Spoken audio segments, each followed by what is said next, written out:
किसी भी जाति और धर्म के नाम पर उसको अपमानित मत करो। आज यूपी के अंदर राम राज्य है, वहां आज गांव के गांव में दलितों को पीटा गया।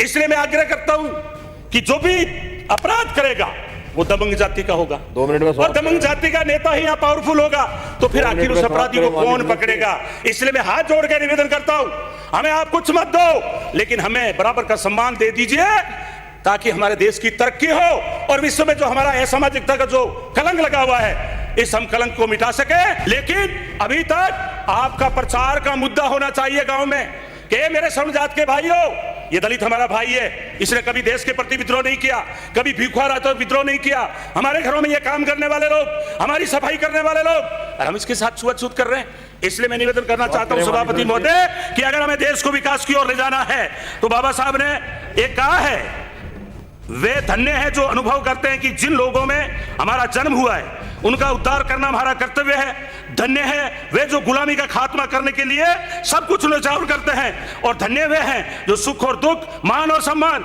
कष्ट और कठिनाइयों, आंधी और तूफान की परवाह किए बिना तब तक संघर्ष करते रहेंगे जब तक अस्पृश्यों को, अछूतों को उनके मानवीय जन्म सिद्ध अधिकार ना मिल जाए।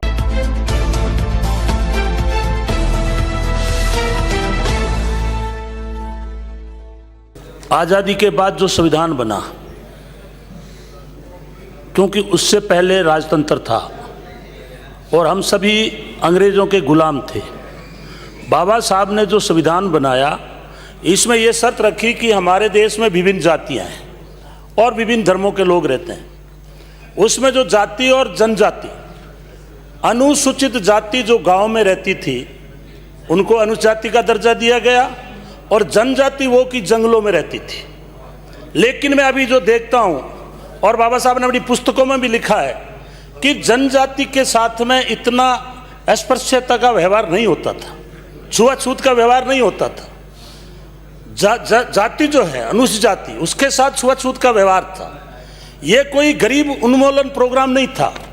बाबा साहब ने जो आरक्षण दिया उसकी जो मूल भावना थी कि जिस तरह से हमारी बॉडी में अगर एक अंग कमजोर होता है उसको दवाई दे के ठीक किया जाता है ताकि अपाहिज नहीं कहलाएं, उसी प्रकार हमारे समाज में वर्ण व्यवस्था थी। सबसे ऊपर ब्राह्मण, दूसरे नंबर पर क्षत्रिय, तीसरे नंबर पर वैश्य और चौथे नंबर पर शूद्र।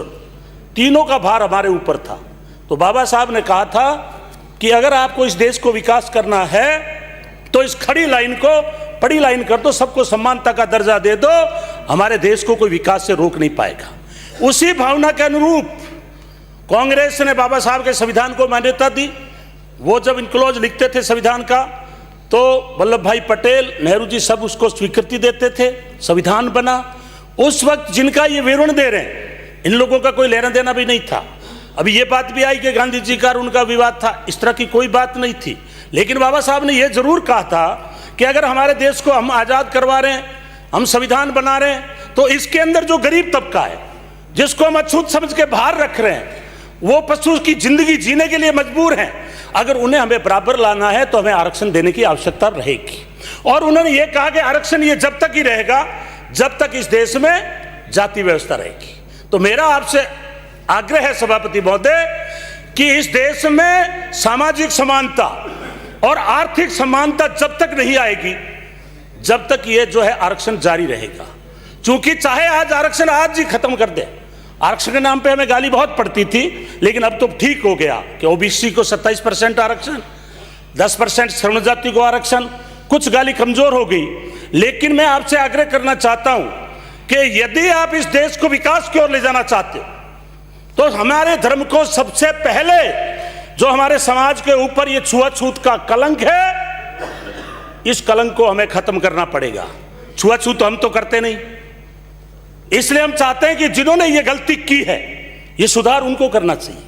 आज मैं देख रहा हूं एससी और एसटी के मुद्दे पर ज्यादातर एससी और एसटी के एमएलए बोल रहे हैं। मैं तो कहता हूं श्रमण जाति के नेताओं को बोलना चाहिए, ये बात गांव में जाके बोलनी चाहिए कि आज पूरे विश्व के अंदर एक बात की चर्चा है कि ये देश ऐसा है जो जातियों में बंटा हुआ है।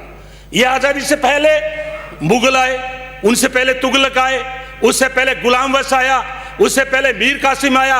मुझे याद आता है अटल बिहारी जी का एक वीडियो देखा मैंने, वो गजनी गए, उन्होंने कहा मैं गजनी देखना चाहता हूं। लोगों ने कहा गजनी देख के क्या करोगे? गजनी देखा, एक छोटा सा गांव।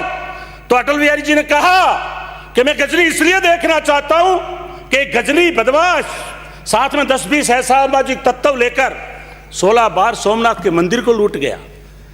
यहां ज्यादा संख्या नहीं थी उसके पास, इसलिए उसने कहा मैं गजनी देखना चाहता हूं। तो वो क्यों लूट गया? क्योंकि हमारा समाज जाति और वर्ण व्यवस्था में फंसा हुआ था, हमारा में एकता नहीं थी।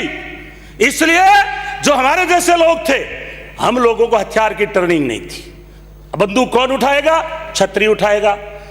पूजा कौन करेगा? ब्राह्मण से करेंगे। वैश्य क्या करेंगे? व्यापार करेंगे।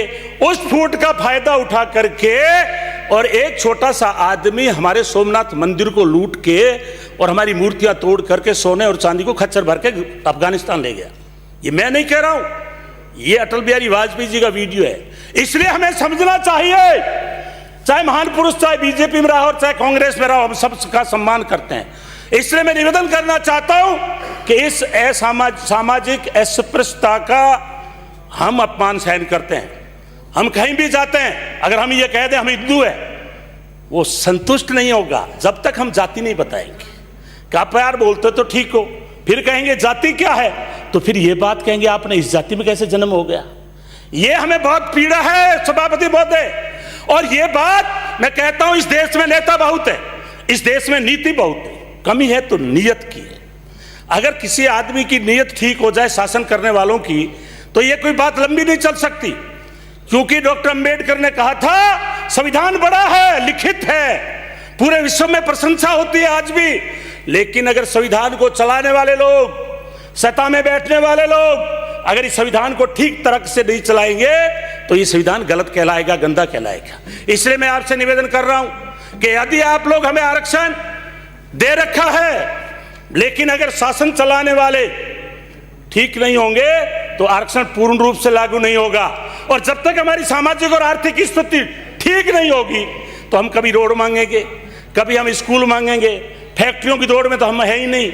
अभी तो हम सरकारी नौकरियों में उलझे हुए पड़े हैं, उसमें भी मलाई वाले पद हमारे वालों को कम मिलते हैं। हमारे को पद कौन से मिलेंगे? सभापति पद भी वो मिलेंगे जो लूखे सूखे हैं। इसलिए मैं ज्यादा उस गहराई में नहीं जाना चाहता। अगर पिछली सरकार में देखेंगे तो कोई ढंग का कैबिनेट मंत्री भी एससी का नहीं मिलेगा, तो हम तो आपके ऊपर आधारित रहते हैं। इसलिए मैं आपसे आग्रह करना चाहता हूं, और यदि हमारा कोई तेज तर्राट आदमी बोल गया तो टिकट की गड़बड़ हो जाएगी, टिकट कट जाएगी उसकी। इसलिए पिछली बार कुछ लोग बीजेपी में बोले, डांगाबाज कांड हुआ, एक एमएलए चली गई, थोड़े दिनों बाद मैंने पढ़ा कि कोटा में पुलिस के द्वारा पिटाई हो रही है, उसके ऊपर मुकदमा उल्टा हो रहा है। तो मैं कहना यह चाहता हूं आपसे कि आज हमें यह विचार विमर्श करना पड़ेगा, क्योंकि सामने बैठे हैं वो भी बुद्धिजीवी हैं, शासन चला चुके हैं, सारी बात अच्छी तरह से जानते हैं। लेकिन हमारी एक पीड़ा है, हम आर्थिक कमजोर रहने को तैयार हैं, हम झोपड़ी में रहने को तैयार हैं। हमने मोमबत्ती देख करके उसको रात को उजाला करके पढ़ाई की, एमए की, सामाजिकल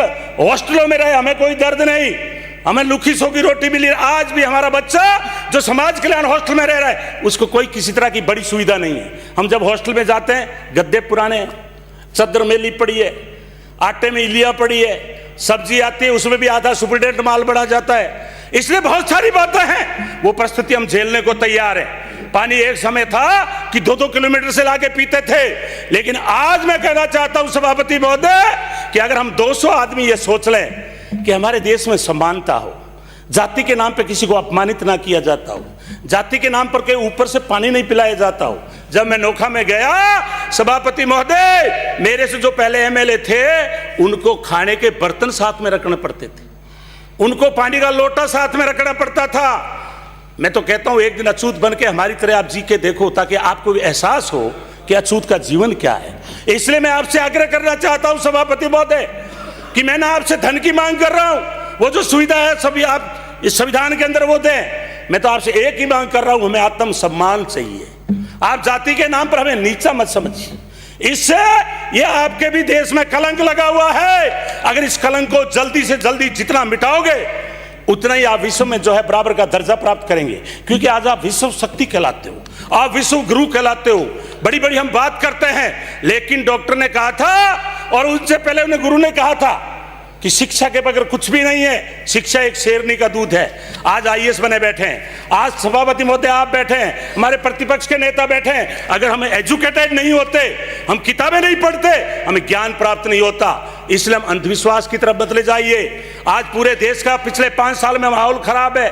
जाति और धर्म के नाम पे लोगों को मारा जा रहा है, जगह जगह दंगे करवाए जा रहे हैं। आखिर ये कौन करवा रहा है? क्या कोई विदेशी ताकत है यहाँ पे? क्या यहाँ कोई पाकिस्तान का इन्वॉल्वमेंट है या कोई दूसरे चाइना का इन्वॉल्वमेंट है? मैं इसलिए निवेदन करना चाहता हूं सभापति महोदय कि अगर हम देखते हैं वीडियो, एक गरीब दलित बच्चे को पीट के, बुरी तरह से बांध के पीट के हत्या कर दी जाती है। एक अल्पसंख्यक के, चलो अल्पसंख्यक की आज बात नहीं करेंगे, एससी की बात, फिर भी किसी भी जाति और धर्म के नाम पर उसको अपमानित मत करो। आज यूपी के अंदर राम राज्य है, वहां आज गांव के गांव में दलितों को पीटा गया।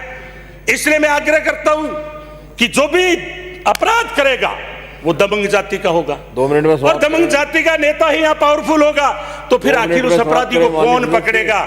इसलिए मैं हाथ जोड़ के निवेदन करता हूं, हमें आप कुछ मत दो, लेकिन हमें बराबर का सम्मान दे दीजिए, ताकि हमारे देश की तरक्की हो और विश्व में जो हमारा असामाजिकता का जो कलंक लगा हुआ है, इस हम कलंक को मिटा सके, ताकि आपको बार बार धर्मांतरण के नाम पे प्रदर्शन नहीं करना पड़े।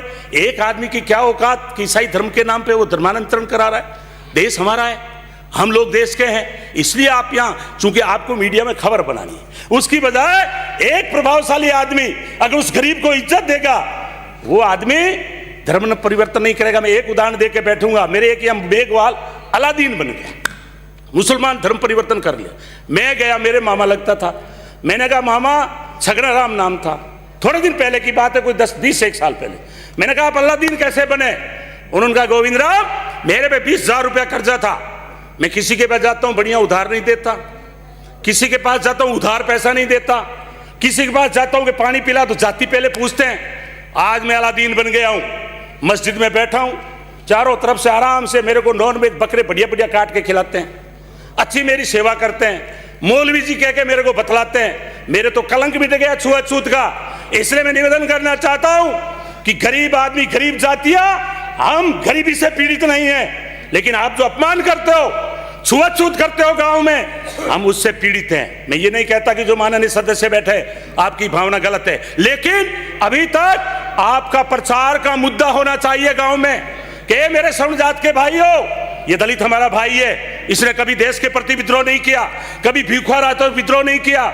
हमारे घरों में ये काम करने वाले लोग, हमारी सफाई करने वाले लोग, और हम इसके साथ छुआछूत कर रहे हैं। इसलिए मैं निवेदन करना चाहता हूं सभापति महोदय कि अगर हमें देश को विकास की ओर ले जाना है, तो बाबा साहब ने एक कहा है, वे धन्य हैं जो अनुभव करते हैं कि जिन लोगों में हमारा जन्म हुआ है उनका उद्धार करना हमारा कर्तव्य है। धन्य है वे जो गुलामी का खात्मा करने के लिए सब कुछ न्यौछावर करते हैं, और धन्य वे हैं जो सुख और दुख, मान और सम्मान, कष्ट और कठिनाइयों, आंधी और तूफान की परवाह किए बिना तब तक संघर्ष करते रहेंगे जब तक अस्पृश्यों को, अछूतों को उनके मानवीय जन्म सिद्ध अधिकार ना मिल जाए। आपने समय दिया, इसी के साथ धन्यवाद, बहुत बहुत धन्यवाद। अगर आप चाहते हैं गरीब हर वंचित इंसान की आवाज आप तक पहुंचे, तो हमारे चैनल को सब्सक्राइब करें और बेल आइकन का बटन दबाना ना भूलें। देखते रहिए बहुजन न्यूज।